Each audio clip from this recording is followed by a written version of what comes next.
sports listeners. I'm your host, Erica Salda, the Queen of Teen. Please tune in every single Tuesday. This whole hour of Santa Barbara teen athletes. Woo! And we're talking all athletes. It's another beautiful Tuesday morning here in Santa Barbara. My name is Erica Salda, the Queen of Teen. In the house, she's getting her earbuds in. We've got Dr. Amy Salzman. Good morning. Below her, we have Lori Cortez, college coaching, Don Sanders. Good morning. We have Anthony Rodriguez, Christine Marie, a view from the deck. I'm really excited to see what kind of card we're going to pull today. I feel changing. I feel a lot of good things are going. Things are happening. Things are changing. We're out of, is it Mercury retrograde? No, we're in Mercury retrograde, but Saturn is direct. Uh-oh, that's a good thing, I guess. All right, Dominique Hackett to my left, and of course, Richard Dugan. He's the guy that wheels us all. He puts us all in order. He aligns the ducks. He's the mama duck, daddy duck, uncle duck. He's the duck. Thank you. Thank you so much. There you go. Quack, quack, quack, quack. That's Just remember, if it looks like a duck, it Lori. walks like a duck, and sounds like a duck, it's a goose. No, there you go. I love it when Lori Cortez joins us. She's going to have to be bolting out here, but we're going to start her off after these messages. But what I want to do is just start off with the theme for the show today. For me, a lot of sports news out there with the Raiders coach, Gruden. And I want to touch a little bit about that. I want to get all of our feelings on it. If you're not really exposed to it, basically he had a bunch of his emails leaked a decade ago, and Emails from a decade ago were leaked now. yeah, and thank you. This is Dominic helps me put things, in the right, retells the story correctly. Anyway, at the end of the day, here's a gentleman that's done so much for the sport, but his actions and in these emails are saying something completely different from those who love him. I haven't read any of these emails. I've heard about them, and they're all over the news. But I think this can relate to Our last kids. show about sports and abuse and so forth. So it's a Yes. very hot topic. And I think this is relatable to our youth. I think we could all bring it in. And if he's going to end up to be the poster child for change In coaching. maybe it's going to just tie into the theme of what's going on as we renaissance out of this pandemic. And I always look for change, and I always look for the bright spots of things. And let's talk about it. So we'll start off with Don. I'm sure you've heard about it. And what's your feelings on it?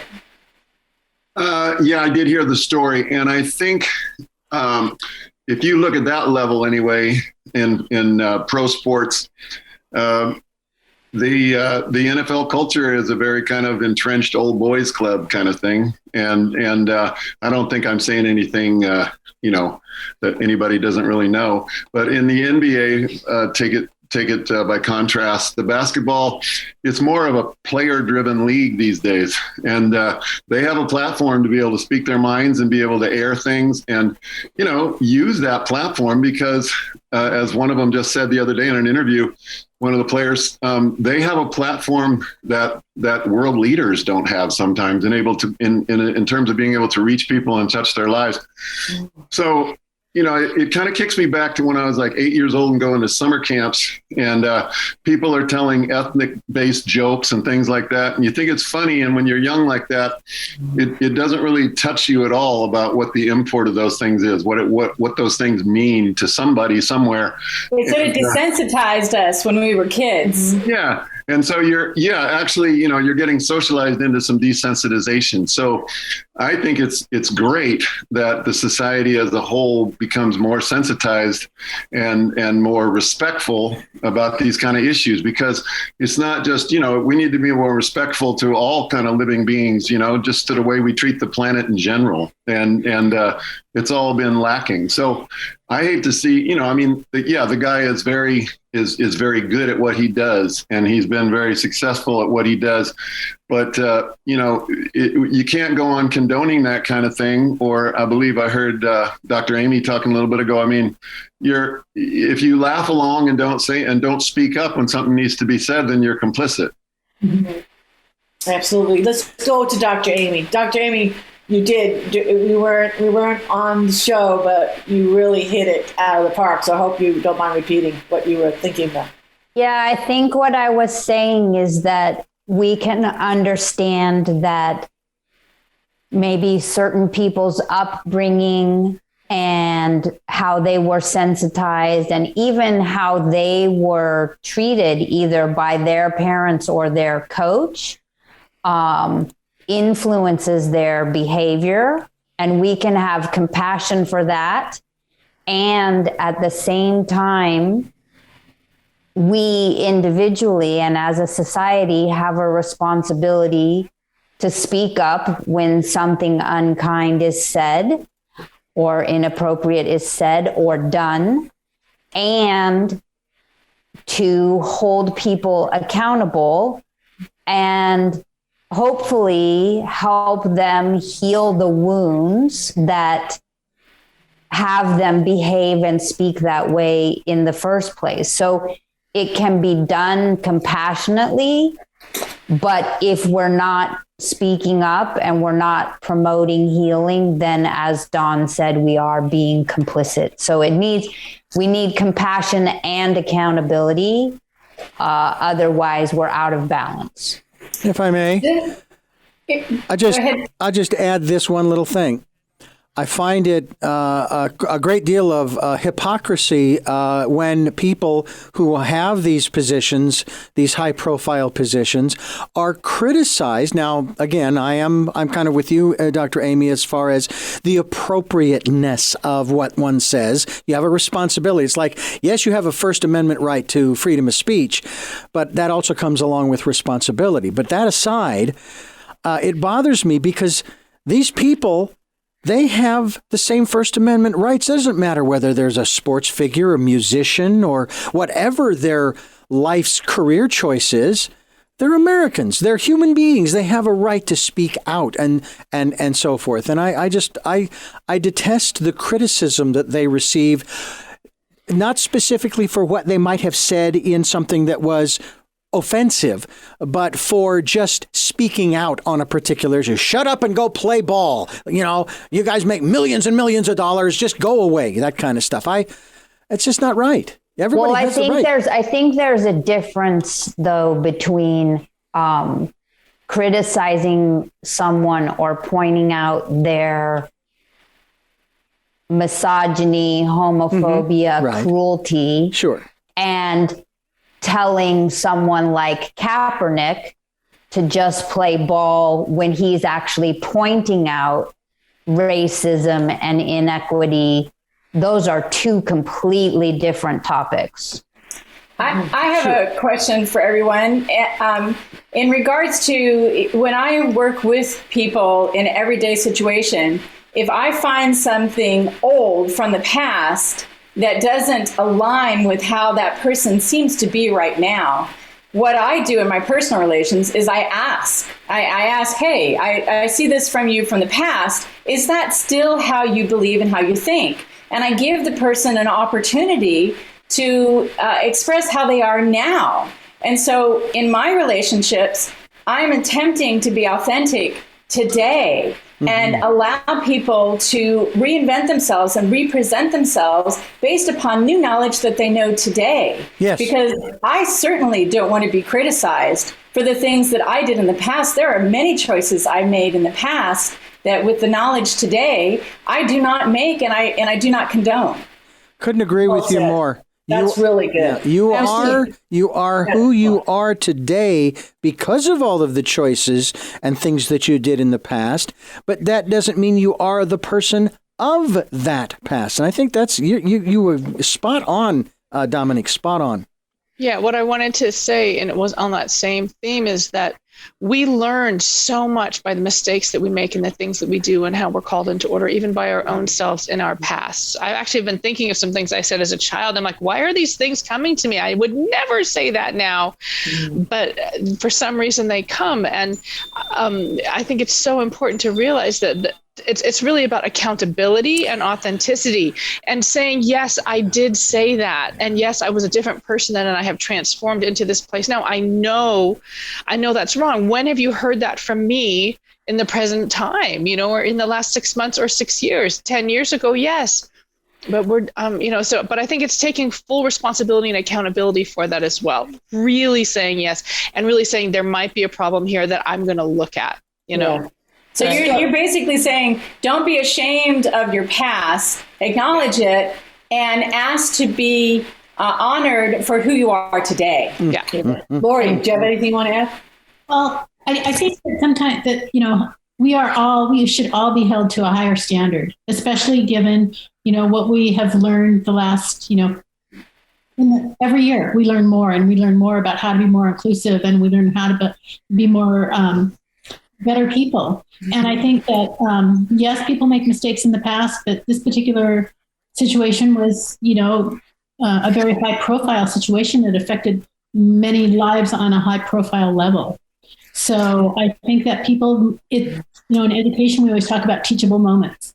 And I think this is a real teachable moment for so many people. I think we all need to take a step back and look at how we speak, and how does that affect other people of different backgrounds, and just try to be kinder and more inclusive. I think if people tried that our world would be a better place. I really do. All right, let's do Anthony and then Dawn, and then we'll finish up with Amy. Then we got to take a break. Anthony, you have had a rich background. If anybody would appreciate this more, it would be honestly you. A rich background of being really receiving racism. Right.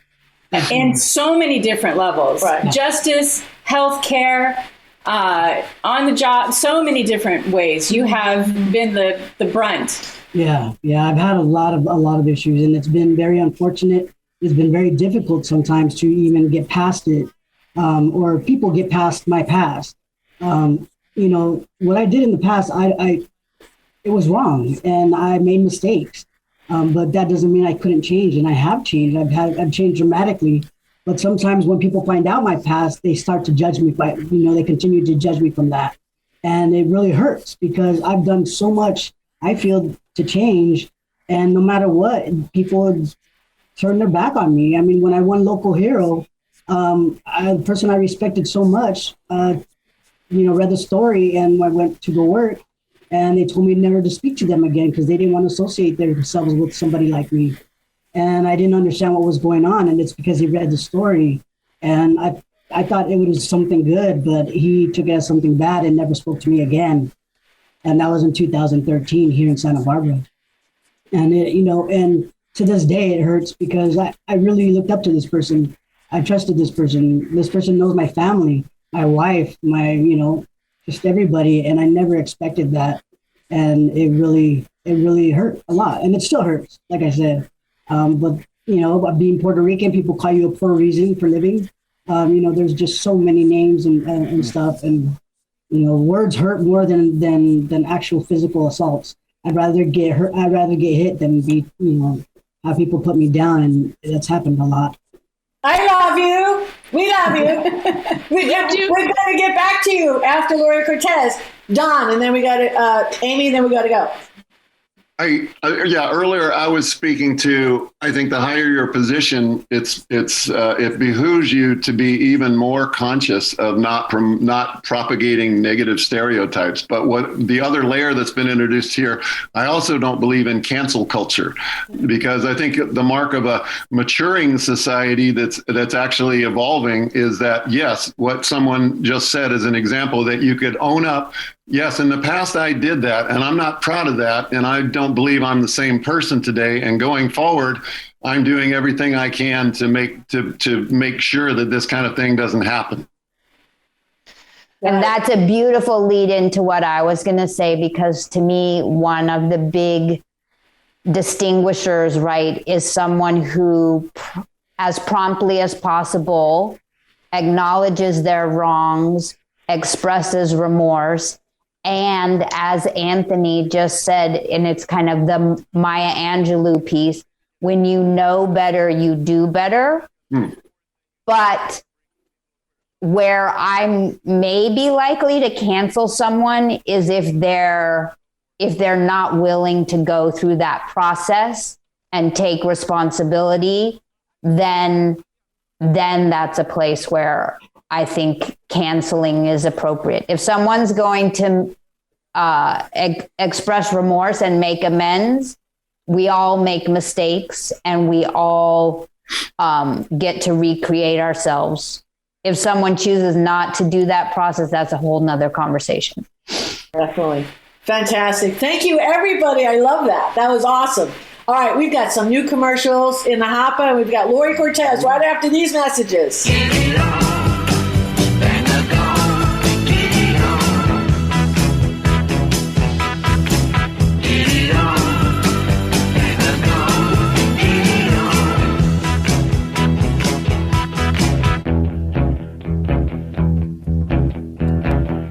We are back, and this is Santa Barbara Teen Sports Radio Show. I am your host, Erica Salter, the Queen of Teen. Please tune in Every single Tuesday. 9 a.m. Hi, everyone. My name is Lori Cortez. I'm with College Coaching Services. I am an independent college counselor, and I guide students through their college preparation process. And I'm so happy to be here with everybody. I just always love coming on this radio show because I think that they everybody here sends such a good message to our community.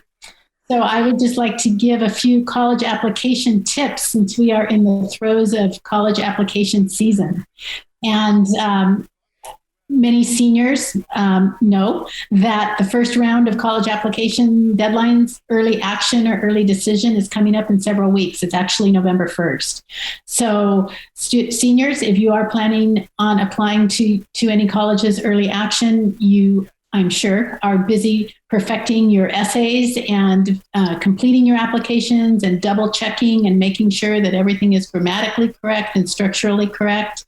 It's really important to have somebody, also your parents or somebody that you know and trust, look over your applications with you just to make sure everything is perfect before you hit that submit button. And I wish you a lot of luck with that if you're planning on submitting applications. You know, juniors and sophomores, and freshmen, you're also in the college preparation phase right now. Many of you juniors, I know that you are beginning your preparation for your SATs or ACTs, which are now back in the mix with many schools. I know that many of you are also preparing for, building your resumes and just working hard to earn strong grades. So I applaud you for doing that and encourage you to keep up the good work. Sophomores and freshmen, earning those strong grades, building those resumes, those are the most important things that you can be doing right now. You don't have to worry about preparing for your standardized test quite yet. I know a lot of people have questions regarding SATs. That's a whole other topic that I could go on about. If anybody wants me to explain that, I will, but it's kind of it's kind of in flux right now with many schools. So. Nice. Wow. Anybody have any questions? Well, you basically advise if you're ready to take it, mm-hmm. or take it and know that you don't have to submit it. Yeah, well, yes, but I advise students to prepare for it. So don't just go and take it because you won't get your strongest score. If you're going to commit to taking it, then you should prepare for it and take it. This year, most schools are still test optional. A few are not. A few have gone back to requiring it, but most schools are still test optional. The UCs are test blind, and so are the Cal States. But most private schools are still test optional. We don't know really what's going to be in the mix next year. Some schools. What's test blind mean, Lori?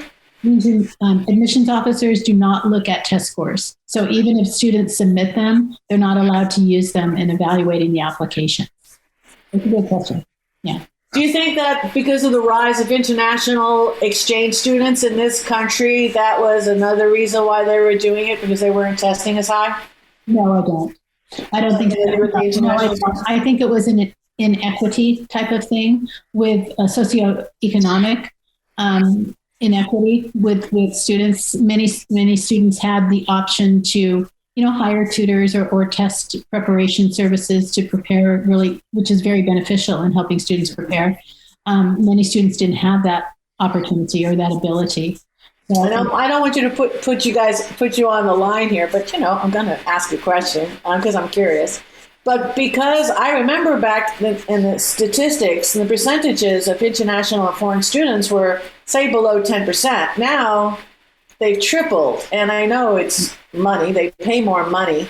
But don't you think it's going to get to a point where it's really now becoming not fair for citizens to get into the better schools? I don't think they've actually tripled, Erica. You might be. I don't know. What school you're talking about. Well, like if you look at, we just dropped our student off at UC Irvine. Okay, And the whole just saying, Cypress, Lori. the whole Cypress community where he's now living. Yay! He got accepted. Yes. Wonderful. Was Asian. We went to Starbucks and there was no one speaking English around us. We looked at each other and felt like maybe we're in Beijing or something. We started laughing, actually. You can't quantify it. You can't quantify that. That's a subjective, evaluation. Okay, so if you go on campus, and because I have friends that go to UCLA, it's just compared to when I went to UCLA, or like now, it's very foreign. Doesn't matter which country. You know what I'm saying? We don't know. We don't know which. You look around and you see a lot of diversity, which is wonderful. That's how students grow. That's how students learn. We don't know if they are international or U.S. citizens, but they're diverse races, which is wonderful to see. It's fantastic. No, I'm just saying. I just don't want it to be a part where my grandchild. I don't have one yet. No. That's wood. Are we knocking on that? No, not yet. Okay. I just want equal opportunities. That's all. Well, I think that students do get equal opportunity. If you look at the statistics and you break down the racial percentages of students that attend, it hasn't changed that much over the last. Okay. Excellent. Good to know. That's all I want to know. I don't want to, like you say, I don't want to set myself thinking something and it's not to be true. Not true. It hasn't tripled with respect to international acceptances at all. And the racial breakdown is also quite similar to it was, 10, 15 years ago. So right. Awesome. Well, thank you, Lori. We always enjoy your monthly visit. Thank you so much. Nice to see everybody. I know you got to go. All right. If anybody has any questions, how we get a hold of you? You can reach me at my email, which is collegecoaching1. That's the number 1 @gmail.com. All right. Thank you. Dr. D, we're going to take another break because we have Anthony Rodriguez. Anybody have a question? No. Okay. Bye, Lori. Dr. D, we're going to take a quick little break because we've got some new commercials, but where else can you find us before we get to Anthony? You want to find us? I thought it was supposed to be a treasure hunt. You'd had to go searching. Anyway, okay. Yeah. First of all, you certainly can find us here on AM 1290, the Santa Barbara News Press radio station. That's AM 1290 KZSB. You can also find us online, streaming live at 9 a.m. on Tuesday, as well as 11 p.m. Then we have another broadcast at 6 p.m. on Sunday. And then we jump at you 3 a.m. Monday morning. And at those times, we're streaming live at AM 1290 KZSB.com. We're also podcasting these programs, not only on Teensportsradio.com, but SoundCloud, iTunes, TuneIn Radio, Spotify, Stitcher, Player FM, Blueberry, iHeartRadio, and Amazon Music, and a bunch of other places that are just too numerous to mention here. Nice. Well, that's what, so goes the increase of viewers. So if you haven't had a chance, please find one of those social platforms, smack a like, because I love looking at it every week and seeing an uptick. So I so appreciate. We love our family and friends here that have tuned into the show. Make Erica happy, please. Yeah, we're a community show, so That's we do try to bring in the community as best we can with local leaders. And then on the commercials, as everybody knows, for the last 12 years, we do support the businesses and nonprofit communities by donating those commercials back to the community, because those are the people that support our teen athletes. So all that said, we are going to take a little break. My name is Erica Salter, the Queen of Teen. We've got Anthony Rodriguez in the house right after these messages. You're simply the best.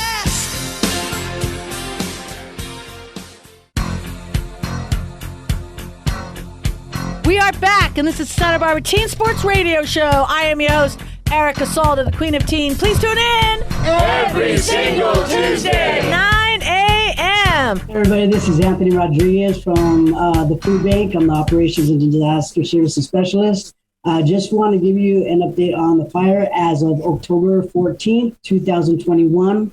In regards of the acreage or containment, the last update was 15,442 acres burned and a 5% containment.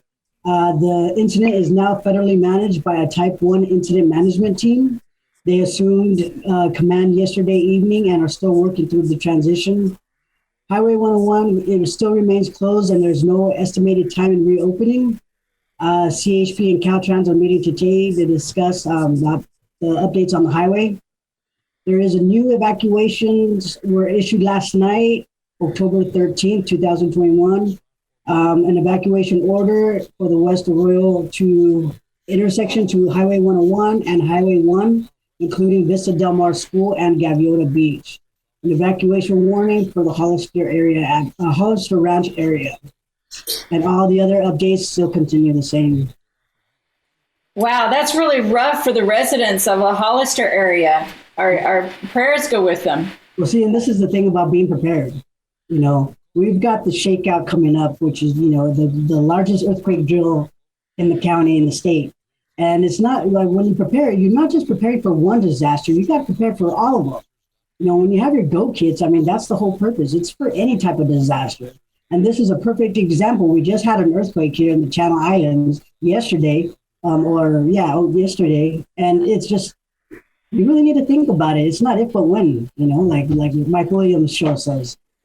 So it's very important for people to be prepared. I don't know, Anthony. There have just been too many. I'm going to bury my head in the sand, okay? And that's the thing. It's like we never learn, right? We never do we? Yeah, but prepare, people, prepare. And I can't stress it enough. You really got to. And, you know, the personal items, the ones that you can't get back, if that fire comes through, you lose all that. And you can't get that back. I mean, so take some time to get that stuff scanned onto a disc, onto a chip, anything that you can that's actually mobile without it being so heavy. And you have those memories. You can keep those memories because you never get them back. You know, yes. If I can add something, I don't know if people know this, but PDF is a portable document form. I believe it was either created by Adobe or initially supported by Adobe, and they made a commitment, I want to say 30 years ago, that PDFs would never become obsolete. So the idea is that every time Adobe updates its software, it always contains the information that you could open a PDF from the very first time PDFs were first created. Wow. So whenever you scan a document, save it as a PDF.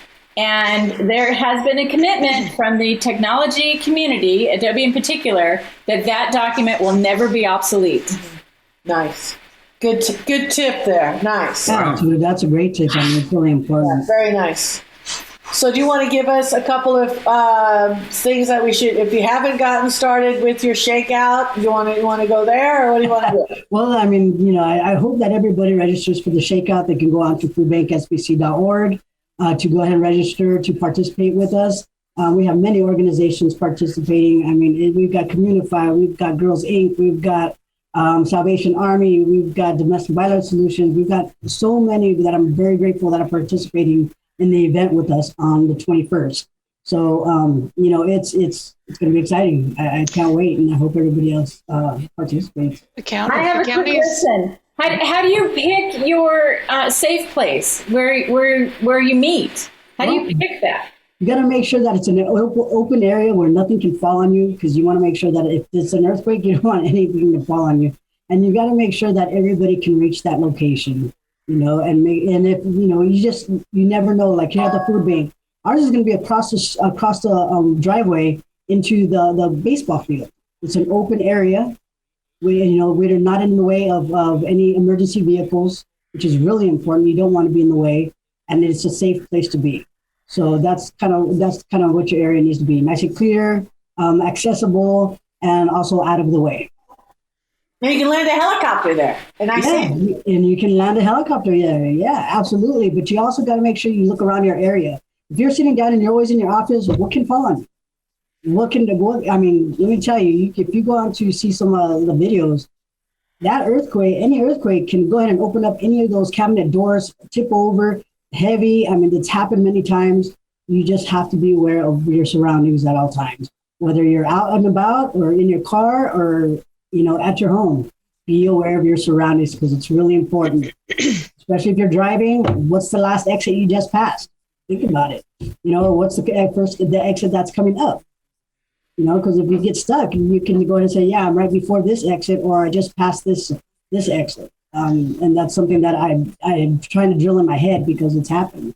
I've always made sure that all the cars are filled with gas. That's the one thing I'm really anal about. You better have some gas. When I run, I'm a gas girl. Because a lot of people don't have backup generators. A lot of the gas.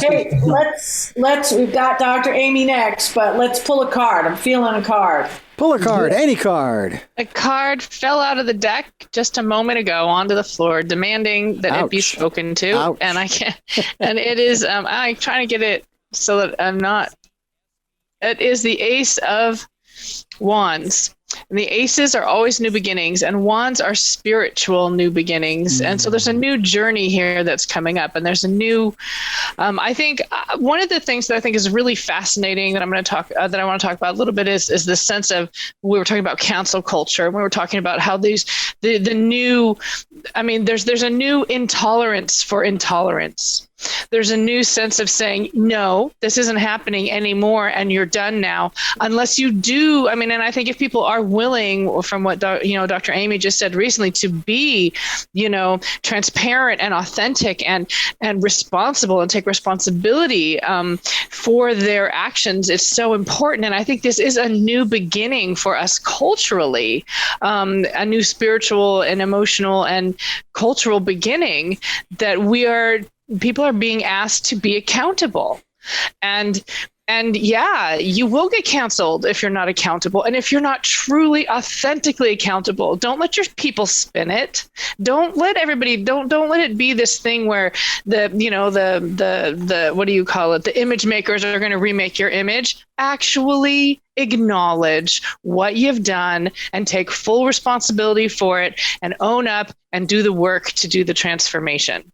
It's so important. Right? It isn't just who we've been, but how we've transformed who we've been that make us who we are right now. And I think that this Ace of Wands sort of connotes that. Yeah. By the way, may I interject something here? I'd like to see us change a word here, because the word that you used, which again, I don't, it's not that I have a problem with your using it. It's just that it just doesn't seem right to say, let's be tolerant. Because it's like it's saying that whatever that we're being tolerant of, there's something wrong with. And I'm thinking that we need to be more accepting of people as they are, or situations as they are. Because tolerance is like saying, well, yeah, you got a problem, but I'm going to tolerate you. So I'm just wondering what your thoughts are on that. Well, I didn't actually say tolerance. I said intolerance for intolerance. No, I understand. So by the opposite of saying that. So I think there's something really important about the understanding that we all have something to offer here. Mm-hmm. And it isn't really just about tolerating. It's about acknowledging and, and what do I want to say? Seeing the gift that we all have to bring. And I mean, because it is the tolerating that maybe has become the problem, a part of the problem, where we're just tolerating inappropriate behavior, or unkindness or something like that we don't feel good about in our own hearts. That's what bullying is about, right? Mm-hmm. So, Okay. Well, thank you. I appreciate that. And just quick to add, for a fight for freedom of speech, who is going to decide what kind of speech is tolerable and what kind of speech is not? And that's a whole nother conversation. Right. And I would just make a plug that we as a society should err on the freedom of speech and work with one another to express our humanity and say, wow, that hurts me. But let's embrace freedom of speech rather than legislating against our freedom of speech, because that if I'm not free to say something that you may find distasteful, we can't have a conversation about something that I need to speak on and I need to speak about. Well, and that's... make a plug for freedom of speech. Right. And that's where, and I really do believe this, I do not want to see legislation. What I would like to see is a mindset of a free speaker, acknowledging their responsibility for what they say. You can say whatever you want. I have no problem with that. Say whatever you want. But take responsibility. Exactly. Well, and also don't expect no consequences, because if you say something that's hurtful or cruel or hateful and the community decides to cancel you, that you got to speak and you got the natural consequences of your speech. So that's a place where people do get to choose. I get to choose if I'm going to follow a person who I think is contributing harm to the world, or if I'm going to unfollow them, and if I'm going to call them out on it. So those things are all intertwined. You have the right to speak, and I have a right to say that speech is harmful.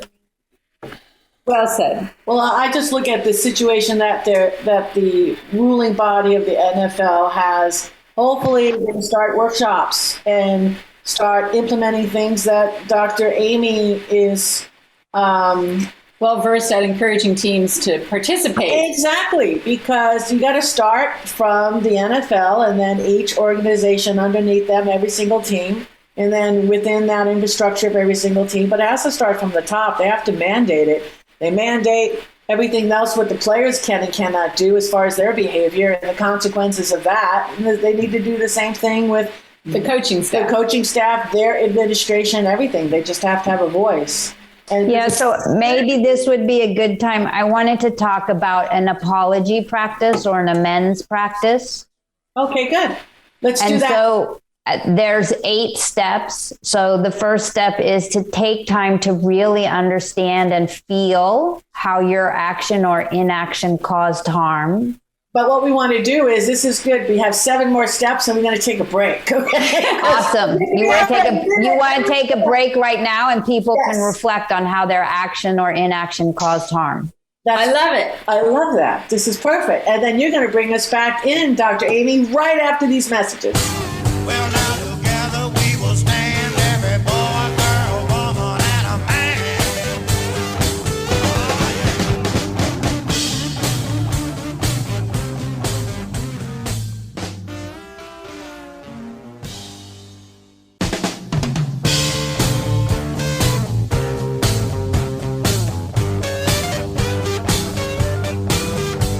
Together we'll stand, divided we'll fall. Come on now, people, let's get on the ball and work together. Come on, let's work together. Now, people, because together we will stand, every boy, every girl, and a man. We are back, and this is Santa Barbara Teen Sports Radio Show. I am your host, Erica Salda, the Queen of Teen. Please tune in Every single Tuesday. 9 a.m. So this is Dr. Amy with Teen Sports Radio, and you can find me at stillquietplace.com or DRAMY at stillquietplace.com if you want to email me. And we are talking about apologies and amends. So the first step is taking time to really understand and feel how your action or inaction caused harm. The second step is to apologize in person only if apologizing won't cause further harm. The third step is to apologize in a timely manner, preferably before or at the very least immediately after your mistake becomes public. There are endless examples, and this is what Christine was referring to, of people who initially make up elaborate stories or blame others or have their PR folks spin it and claim they're not guilty. And only after all the facts come to light do they acknowledge their mistakes and offer an apology. That is not the ideal way to make an apology. Apologize sincerely and take responsibility. Say, I am sorry with no ifs, ands, or buts. And be specific. Say how what you said or did was harmful, wrong, or disrespectful, or how it dishonored, in this case, I say the game because I'm talking about athletes, but how it dishonored the values that we as a community hold dear. Express remorse, make amends, and that means do everything you can to make it right, either with that person or at least to pay it forward, and do better. This is the quote I said from Maya Angelou before. We're all human. We all make mistakes. And when we know better, we do better. So make that be your motto. No one's asking any of us to be perfect. We're just asking that people be responsible, accountable, and kind. There you have it. I love it. Oh, all right, one more time. How do we get all do, Dr. Amy? Because people are picking up the phone. I see it. Stillquietplace.com. Nice. You know, I did when you were on this vacation, which is okay. You can take vacation and still be on Teen Sports Radio because we do the Zoom. And I love it when your voicemail was like, I am completely off the grid. And you give the dates. I'm like, oh, gosh, I really needed a doctor. But that's okay. Off grid, as they say. But hopefully we're going to get you involved in the county of Santa Barbara with the athletic departments. And it's just like anything, you just have to get approved by the county. But I'm so excited for that opportunity.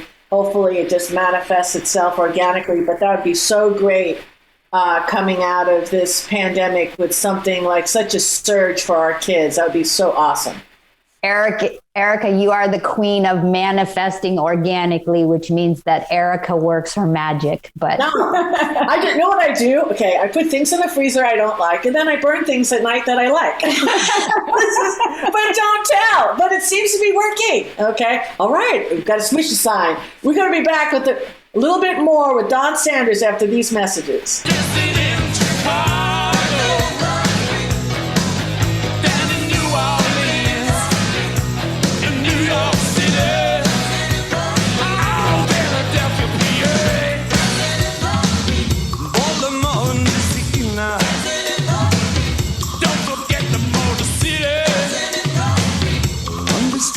Brazil.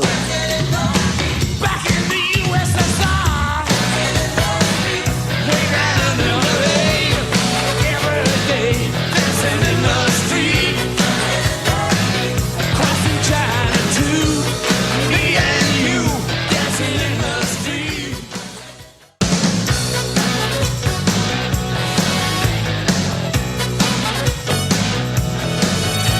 We are back, and this is Santa Barbara Teen Sports Radio Show. I am your host, Erica Salda, the Queen of Teen. Please tune in every single Tuesday, 9 a.m. This is Don Sanders, Don's Massage in Ojai, 805-236-2684, serving Ojai, Ventura, sometimes Oxnard, and Santa Barbara. And I just wanted to say life is a never-ending struggle against adversity. We're always going to be faced with hardships. What matters is whether we triumph over them or we are defeated by them.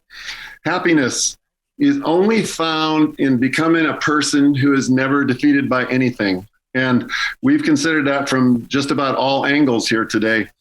And, you know, no matter how harsh or unremitting things seem to be, if you don't give up and you keep pressing through these things that you'd rather not even look at, you can break through. And it's important that you cultivate a spirit that's never going to give up. And, you know, a lot of times it seems like there can be ups and downs in your life, but you can get to the end. And what matters most in the end is, did you win over yourself? Because it's really not about the external things. It's, did you win over yourself?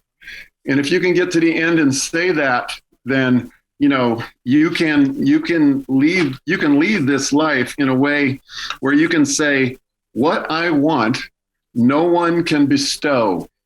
What I have, no one can take from me. And that's a heck of a good place to be. Mm-hmm. Wow. I can't even add to that. That is so beautiful. And wrap it up with a huge hug of love, loving understanding. Definitely. Christine, you want to close it out? We got about 20 seconds. Yeah, I want to say that when I was a Waldorf, in my Waldorf teacher training, we talked about isn't it about being perfect? It's about striving, and the human experience is about just what Don said, striving and getting up and doing it again. No matter how many times we fail, we can always get back up again and keep going, especially if we can love ourselves. Yeah. I'm just going to close it out with MC Hammer. Just be too legit to quit. Okay. Smile, baby. Listen, this is a power show, and we're going to have a lot more next week. God bless you all. See you next week.